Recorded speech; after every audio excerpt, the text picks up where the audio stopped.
But moving forward to the next game जो कि Saturday को हुआ था, LSG versus RR Rajasthan Royals. इस मैच में coming into this game I felt that this fixture could be much closer than the previous fixture between those teams, जो कि I think season का पहला मैच था इन दोनों का आपस में, जब राजस्थान रॉयल्स 20 रन से जीत गई थी अपने घर पे. बिकॉज दिस टाइम LSG ने 2-3 टैक्टिकल फिक्सेस अपने ऊपर करे थे, जो कि मैंने प्रीव्यू में भी कवर करा था. कैसे सारे एंकर्स को एक साथ भेज दिया अप टॉप और सारे पावर हिटर्स को नीचे रोक लिया. ये गलती नहीं कर रहे थे अब वो. स्टॉइनिस को ऊपर भेजना शुरू करा है, पूरन को ऊपर भेजना शुरू करा है. KL राहुल खुद भी इंटेंट दिखा रहा है. एंड आई नो कि LSG मैच हारी है, but I was personally very happy with the comments of KL Rahul. उनको भी हम डिस्कस करेंगे बाद में.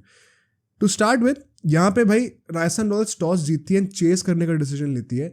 हमने प्रीव्यू में भी डिस्कस किया था कैसे ये जो नई पिच है लखनऊ की, ये उतनी ज़्यादा स्पिन फ्रेंडली तो नहीं है जितना पहले होती थी, विच मीन्स कि हम लोग यहाँ पे 180 to 200 का टारगेट देख सकते हैं. इट इज़ फेयर एंड वही काइंड ऑफ वही होता है. 200 के पास पहुँचती है LSG. KL राहुल कहता है कि probably we should have been 220 and इसको हम लोग ब्रेक डाउन करेंगे और towards the end of the first innings. क्योंकि जब पहली बात तो दोनों की सेम टीम्स होती हैं, सिर्फ अमित मिश्रा आते हैं एज एन इम्पैक्ट प्लेयर और कोई डिफेंस था नहीं.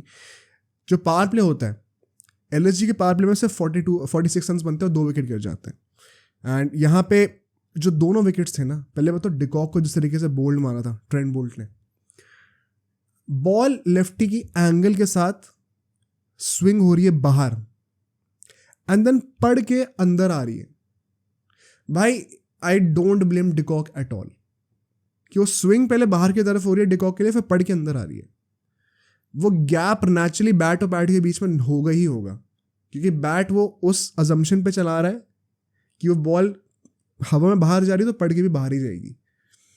पड़ के वहाँ से अंदर आ जाना एंड बैट और बैट के बीच का गैप एक्सप्लॉइट करके बोल्ड करना, वो बोल्ट ही कर सकता है भाई. And once again picking a wicket in the first over, ये भी स्ट्रीक कंटिन्यू हो जा रही है. That is also unreal. And Stoinis को बोल्ड मारते हैं संदीप जो कि मेरे लिए एक बहुत ही अंडररेटेड शॉट होंगे वर्ल्ड कप के लिए. वो भी क्या बोल्ड था यार, इतनी अच्छी बॉल स्विंग होती है. एंड आई थिंक ये somewhat in the last 2-3 seasons Sandeep Sharma ने अपनी जो नेचुरल बनाना स्विंग हुआ करती थी ना, वो थोड़ी बहुत कम हो गई थी उसकी. इस बॉल पे जो देखने को मिला, it was the perfect amount of swing, once again exploiting the gap between the bat and the pad. एक और डंडा पड़ता है, स्टॉइनिस भी 0 पे आउट हो जाते हैं. It was a great start which meant कि अब जो ओनस है वो KL राहुल पे रन रेट ऊपर करने का, क्योंकि दीपक हुडा नंबर 4 पे आते हैं instead of Pooran. I think वो भी सही डिसीजन था, क्योंकि पूरन को एकदम ही ऊपर आप एक्सपोज करना नहीं चाहते हो. अब यहाँ पे KL राहुल की बात करते हैं, ठीक है. जब भी हमने लास्ट सेगमेंट में अभी ऋषभ पंत की बात करी, अब यहाँ पे होगी संजू सैमसन और KL राहुल की बातें, बिकॉज ये तीनों विकेट कीपिंग कंटेंशन में है. ऋषभ पंत ने तो अपना काम कर दिया मुंबई के अगेंस्ट. यहां पे KL राहुल के लिए मैं कहूंगा द वे ही स्टार्टेड, 2 चीजें हैं इसके ऊपर. उसके स्टार्ट करने के तरीके से ये क्लियरली दिख रहा था कि वो इंटेंट दिखाना चाहता है, वो कोशिश पूरी कर रहा है कि मैं तगड़ी स्ट्राइक रेट से खेलूं. सेकेंड चीज क्या है, उसको वो एग्जीक्यूट नहीं कर पा रहा था. और ये एक हैप्पी साइड भी और एक सैड साइड भी है. हैप्पी इन द सेंस कि यार बंदा ट्राई तो कर रहा है, बंदा रियलाइज कर रहा है इस बात को कि मॉडर्न T20 गेम में हमें हाई स्ट्राइक रेट से खेलना पड़ेगा. The sad part is he is not able to execute it perfectly in the power play, which is supposedly the easiest phase to do it, because सिर्फ 2 fielder बाहर होते हैं, ball नहीं होती है. Perfect time for the opener to up his strike rate. Virat Kohli के साथ भी हम लोग ये चीज़ देखते हैं. तो ये थोड़ा डिसअपॉइंटिंग लगा था मुझे. बट 19 बॉल पे सिर्फ 20 रन थे KL राहुल के पावर प्ले के अंदर. This is the only reason why I will not have KL Rahul in the World Cup. For me, it does not work. I know eventually उसने strike rate अपनी अच्छी कर ली, accelerate कर लिया, but हमने ये चीज़ सीखी है इस IPL से कि जो पूरा मॉडल होता था ना, बैटिंग का जो टेम्पलेट होता था कि स्टार्ट आराम से करो and then eventually try to make up for the deliveries lost by upping your strike rate in the end half of the innings. That does not work any more, because now it is about आप जितनी देर भी batting कर रहे हो, जितना भी time spend कर रहे हो पिच के ऊपर, अच्छी स्ट्राइक रेट से ही खेलना है हर फेज पे. You can not make up for the deliveries that were lost. And so in that sense, in fact ये, और पता है आप लोग कहेंगे कि यार इसका कोई लॉजिक नहीं है, but you will be surprise to know KL Rahul ने खुद ये कहा है पोस्ट मैच प्रेजेंटेशन में, अपने बारे में एंड टीम के बारे में भी. जो उसने कहा ना कि हम लोग को 220 के आसपास होना चाहिए था, उसने सेम चीज़ कही है कि हमें शायद थोड़ा स्टार्टिंग से ही एक्सेलरेट करना चाहिए था. And I am very happy कि इतना नुआंस्ड पॉइंट जो है, इतना सटल पॉइंट जो है वो रियलाइज़ करता है, क्योंकि कई लोग तो रियलाइज करने को भी तैयार नहीं है. So credit to KL Rahul on that. Moving to the next phase, जब 10 ओवर खत्म होते हैं तो 94 रन बन जाते हैं एंड विकेट और नहीं गिरता, thanks to the crazy acceleration of KL Rahul. यहाँ पे उसने एकदम एक्सेलरेट करना शुरू कर दिया था. यहाँ पे क्रेडिट दूंगा, आवेश खान और चहल की पिटाई करता है यहाँ पे. वो 50 अपनी पूरी कंप्लीट कर लेता है. 33 रन वो बनाता है इस फेज में. टीम के टोटल 6 से 10 ओवर के बीच में 48 रन आए थे, उसमें से 33 रन केएल राहुल बनाता है. तो he was trying to make up for the ground that he was losing out in the power play. Next 5 over में यहाँ पे जो है इनका टोटल 150 फॉर 3 हो जाता है. 56 रन और आता है यहाँ पे. अश्विन जो है वो दीपक हुडा को आउट करता है. It was a good carrom ball. Deepak Hooda accelerate करने का ट्राई कर रहे थे उस टाइम पे, ultimately falls off to Ashwin regardless. But यहाँ पे एक इंटरेस्टिंग पॉइंट पता क्या था, दीपक हुडा ने ट्रेंट बोल्ट की भी पिटाई करी है भाई. सो दीपक हुडा का फॉर्म में आना हमने वो सीएसके वाले मैच में भी देखा था अलॉन्ग साइड स्टॉइनिस, और इस मैच में भी देखा था. That could be a good positive for LSG moving forward in the second half of the tournament, because अभी 5th पे हैं वो लोग. यहाँ से वो टॉप 4 में भी आ सकते हैं, टॉप 2 में भी आ सकते हैं, कुछ भी हो सकता है. बहुत क्लोज चल रहा है अभी. राजस्थान के अलावा बाकी सारी टीम्स बहुत क्लोज हैं इस वक्त. एंड उनकी जो एक वीकनेस रही है ना एलएसजी की, वो ये है कि मिडिल ऑर्डर में पूरन के अलावा कोई होता ही नहीं है. अगर हुडा ऐसा फॉर्म कंटिन्यू करता है, that could be a great news for LSG. Regardless यहाँ पे हम लोग एक बहुत शॉकिंग चीज़ देखते हैं. ये 10 से 15 ओवर की बात कर रहा हूँ मैं, इसी फेज की बात कर रहा हूँ. केएल राहुल तो अपना एक्सेलरेट जो कर रहा है वो कर रहा है. पूरन जो कि मेरे लिए एमवीपी रहे हैं एलएसजी के इस सीजन में, जो कि स्ट्राइक रेट के कोई क्वेश्चन उठते ही नहीं उनके ऊपर. पूरन के 10 बॉल पे 11 रन थे यहाँ पे. एंड यू वुड वंडर कि जो केएल राहुल ने चीज कही है, it perhaps applies to Pooran as well. 10 बॉलें खेल के 11 रन मारना और फिर अगली ही बॉल पे वो आउट भी हो जाता है नेक्स्ट फेज में. 15 से 20 ओवर के फेज में जो पहली बॉल वो खेलता है अपनी आउट हो जाता है. 11 बॉल पे 11 रन बनाता है, आउट हो जाता है. वहां पे भी यू वुड से कि वो 5-10 रन शॉर्ट रह गया. एंड वंस अगेन अगर ये रन एड अप होते टोटल पे तो शायद फर्क पड़ सकता था. That is how cruel the game is, because standards बहुत अब नॉर्मली हाई हो गए हैं. बट यही सच्चाई है यार, क्या कर सकते हैं. आखिरी के 5 ओवरों में अल्टीमेटली सिर्फ 46 रन ही और आते हैं. 196 का टोटल बनता है. अश्विन को सरप्राइजिंगली इस बार डेथ ओवर्स में बॉलिंग कराई गई थी. यूजुअली चहल वो रोल प्ले करते थे, इस बार अश्विन को कराया गया. एंड वो एक ओवर डाल था, बड़ा एक्सपेंसिव हो गया क्योंकि उसमें वो 5 वाइड्स आ गई थी. वाइड थी एंड कीपर ने मिस कर दिया, पीछे चौका हो गया. तो 5 वाइड्स का इशारा मिल गया, 5 रन तो ऐसे आके बिना कोई बॉल डाले हुए. अल्टीमेटली ओवर बहुत एक्सपेंसिव हो जाता है. But Sandeep once again the standard bowler. Economy बहुत कम थी एंड आई थिंक मेरे लिए एज ए सेड बिफोर एक अंडररेटेड शाउट होंगे वर्ल्ड कप के लिए.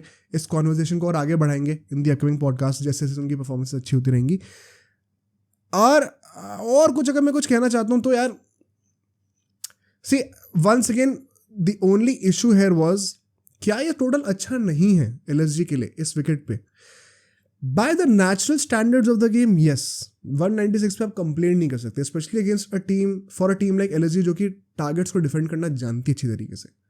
बट जो ऑफ लेट हमने ऑनस्लॉट देखा ना बैट्समैन का, अभी तो ऐसा लगता है कि 200 used to be the safe target at the beginning of this tournament. Tournament के बीच से पहुंचते पहुंचते ऐसा लगता है कि 220 तो कम से कम होनी ही चाहिए. अभी हम लोग सीएसके एसआरएच वाले गेम की बात करेंगे, उसमें गायकवाड़ ने भी सेम चीज़ कही है. तो it is actually very interesting to see कि सारे कैप्टन्स भी इस बात को एक्नॉलेज कर रहे हैं कि शायद 220 is now the safe target to have if you are batting first. तो मुझे लगता है वहीं कहीं ना कहीं ये लोग थोड़ी सी मात खा गया, और तो मैं ज़्यादा कमी निकालूंगा नहीं. But coming to the second innings, RR start अच्छा करती है. पावर प्ले में 60 रन बनाते हैं, 1 विकेट गिरता है. बटलर ने हेनरी की पिटाई करी भाई, मैट हेनरी की बहुत पिटाई करी है. बट अल्टीमेटली फिर वो आउट भी जाता है. यश ठाकुर से फुल टॉस पे भाई बोल्ड हो गए भाई साहब, ज़्यादा शफलिंग कर दी थी तो थोड़ा अजीब तरीके का आउट था वो.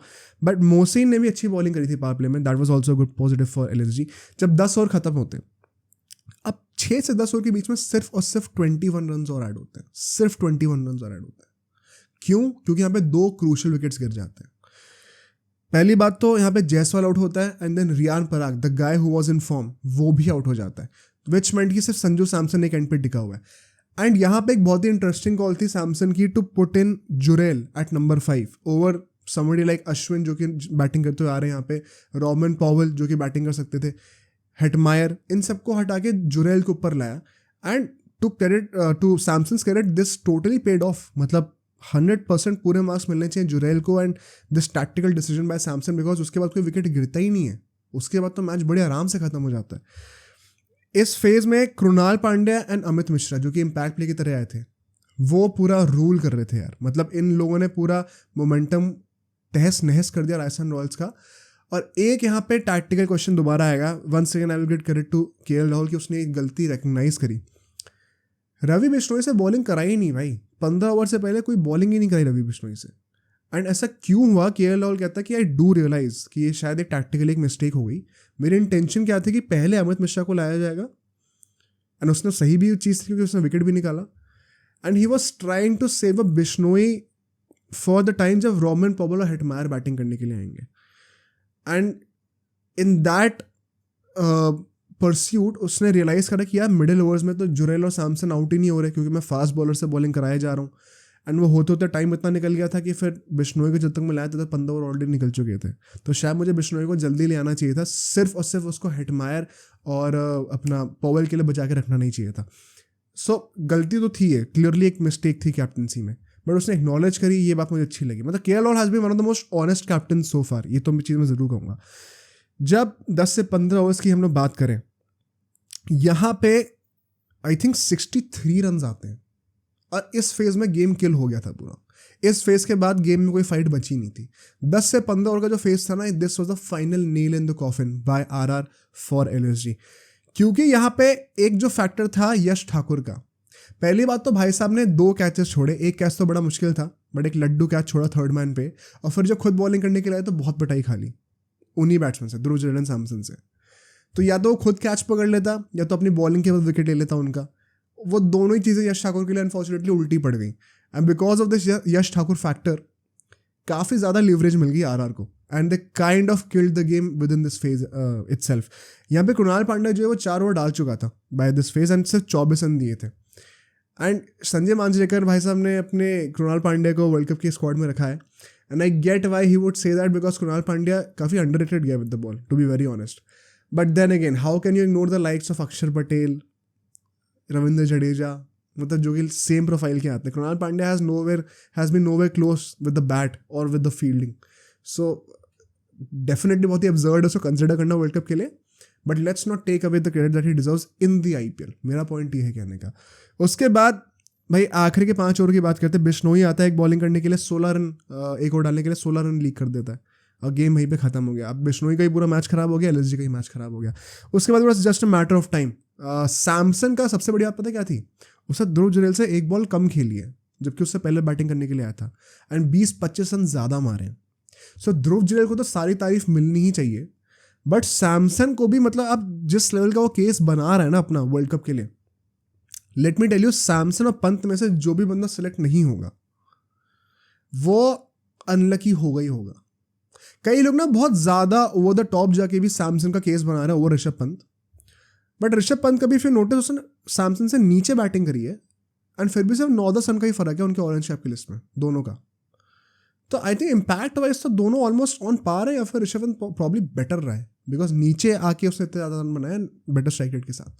But Samson is equally deserving यार, मतलब कोई क्वेश्चन नहीं है इसके ऊपर। सैमसन को मैं हमेशा कहता हूँ कि यार वो बंदा जब भी वर्ल्ड कप आ रहा होता है उससे पहले जो है ना एकदम से सारे चांसेस का गुड़ गोबर कर देता है, which is why he probably does not deserve to be in the world cup squad so far. But इस बार तो कोई बहाना छोड़ा नहीं उसने यार, कोई एक्सक्यूज नहीं छोड़ा। Samson has been top notch so far, so credit to him. And Rajasthan Royals with this they have virtually qualified for the playoffs. अभी तक ऑफिशियली नहीं हुआ है बट वर्चुअली मान के चलो क्वालिफाई कर चुके हैं। 8 मैचेस जीत चुके हैं। अब यहाँ से 2-3 मैच तो और जीत ही सकते हैं आराम से, नहीं भी जीतेंगे सारे मैच हार जाएंगे तो भी क्वालिफाई कर सकते हैं, वो इस पोजीशन पे आ चुके हैं। सो आई थिंक मुझे तो यहाँ से लगता है कि राजस्थान अगर फर्स्ट फिनिश नहीं करती तो I will be a bit surprised. यहाँ से भी अगर टैंक कर दिया टॉप 2 तो डेफिनेटली फिनिश करना चाहिए as far as LSG is concern. भाई देखो 2 बहुत ही इंटरेस्टिंग विंस और बहुत ही इंपैक्टफुल विंस लेके आ रहे थे सीएसके के against, but after this match once again it is a reminder about how cruel the finishing phase of IPL could be. अब हम लोग अपने लास्ट फेज पे आने वाले आईपीएल के हर टीम जो है 9-10 मैचेस खेल चुके हैं, विच मीन्स कि 2/3 of the IPL is over, last का 1/3 वाला पार्ट बचा हुआ है। एंड अब यहाँ पे पीक करना बहुत ज़रूरी है। एलएसजी के भी बहुत ज़्यादा आसान मैचेस नहीं है। अभी अगला मैच ही मुंबई से है जो कि ऑल्दो बहुत स्ट्रगल कर रही है, बट देन अगेन असलियत में कुछ भी हो सकता है, मुंबई को आप लाइटली नहीं ले सकते कभी भी। So LSG has to make sure कि वो यहाँ से स्लिप अप ना कर जाए। एक मैच हारने से कुछ नहीं होता, बट ये मोमेंटम नहीं बन जाना चाहिए इसका, डाउनवर्ड मोमेंटम। अब सोचो अगर ये क्लिप इतनी बढ़िया थी तो पूरा का पूरा पॉडकास्ट कितना बढ़िया होगा। तो अगर आपको इसी क्लिप का पूरा पॉडकास्ट देखना है तो यहाँ पे क्लिक करिए, और अगर आपको ऐसे ही और क्लिप्स बिंज वॉच करनी है तो यहाँ पे क्लिक करिए।